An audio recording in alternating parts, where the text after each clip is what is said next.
about even. Scott, can you tell me a little bit about your creative relationship with Benny and how it got started and what inspired you to, show run the series? Well, we met on a Zoom. That was really one of the most fun Zooms of my life. I was very intimidated, sort of thinking, this is a show about college. I am 187 years old. I look 190. But we just started talking, and we just had such a similar sense of humor. And the more we spoke, it's like the college experiences were very different. It was a very different time. Back when I went, you didn't say gay. It was so different. But the more we spoke, there was this real commonality between what it is to overcompensate. And so I just felt like, oh, I get this.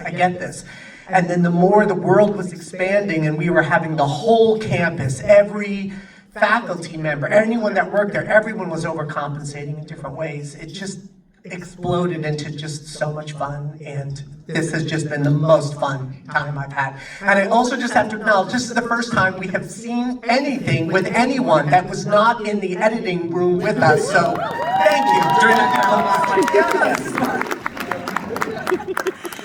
Benny and Wally, can you talk about developing your own friendship? Because the friendship between Benny and Carmen is so central to the show, how did you develop that off screen to make the chemistry work on screen? Well, I feel like, I initially found the project when we met, because I also wrote on overcompensating, and when I saw the project, I was like, oh my gosh, this character is so me, this frizzy-haired, awkward girl. I'm from New Jersey, holy cow. And then, New Jersey, one guy. And then we wrote the show over Zoom, so I didn't know you super well, but I was familiar with you creatively. But then when I stopped working on the show and then you were like, audition, I was like, okay, yeah, sure. And then we first met in a second read-through type of thing, second audition. Low pressure, really chill. And then I felt this immediate chemistry with you that I feel like it didn't even slow build. It was just oh, here we are, here we're going. And I feel like it mirrored so much eventually of what I felt in the show, where, no one's ever let me act before. And no one's ever seen that in me. And I think in the show, at least my character, you're this character that really sees Carmen, and you're the only one who sees her, and perhaps in the show vice versa. And I felt that definitely filming this with you, where I was like, even when I didn't believe in myself, you believed in me. I literally completely agree. Yeah, wait, give it up for I think I'm a witch, because I remember on the first Zoom, we met with her for the writer's room, and I was like, okay, well that's Carmen, so I feel like we're good. Casting done, that's her.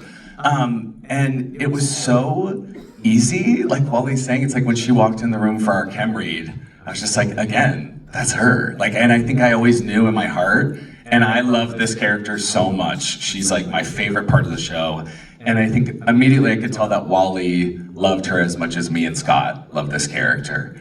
But my favorite scenes to shoot are the really intimate ones with just Wally in her dorm room. Because I think that's the core of the show. It's this friendship and finding one person who makes you feel like you don't have to overcompensate as much. Because no matter what, you're gonna do it every day. But yeah, with Wally, it really just felt like an old friend. And I felt very lucky every day to go into work, and we would just be laughing, and then we would shoot the scene. And that was it. It just felt so easy, and she had never done it before, and I had never been a lead before, so it just also, we learned together and got to explore that together, and yeah, I feel very lucky for that. The show also has some fun guest appearances. Charlie XCX makes an appearance. Can you talk about, first of all, getting Charlie on the show, and also just bringing, such a big name to the show, and how you were gonna incorporate that into this college setting, and yeah. So as I said, I'm a witch. And no, I really am. Scott and I are both Scorpios. We just know things.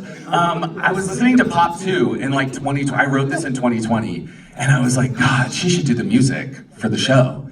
And then I was at a party, and Charlie was at a party. It was the first time she's ever been at a party. And yeah, that was our first night out. And I had like 2 margaritas, trashed. And I told my boyfriend, I was like, that's freaking Charlie XCX. I'm like, I want her to do the music for my show. And he's like, feels kind of bold at a party, but go for it, live your life. And I went over to her, and I think it's why she's a true visionary and an artist. This kid comes up to her and I was like, I love you, will you do the music for my show? And she was like, send me the script, babe. And that was it. I sent her the script and she signed on to do music on a Monday. And then she like hired my boyfriend to work with her on a Tuesday. It was like, she doesn't play games. And I knew she would kill it, she did. And then when we were writing that episode, it was so clear to us that we wanted to have a fun game for her. Like, we didn't want her to just plop in and do the songs. She really comes with a force, and we wanted to, she's an actress, you know? And so, yeah, it was just very surreal, and to get to see that through for like 5 years is really, yeah, I feel excited and lucky. Well, I feel like you really did see the future, because this is before Brat Summer, and now she had a comeback, and you're like, I planned it that way. I did that. That was on purpose. Well, here's the thing. It happened in that she did the scenes a day after she had done the Sweat Tour, like true pop star fashion. But yeah, we didn't anticipate her becoming the most famous pop star in the world, but we will take it, and that's our goal, and we believed in her forever. But I'm glad people are finally catching up with her. So. Can you tell me a bit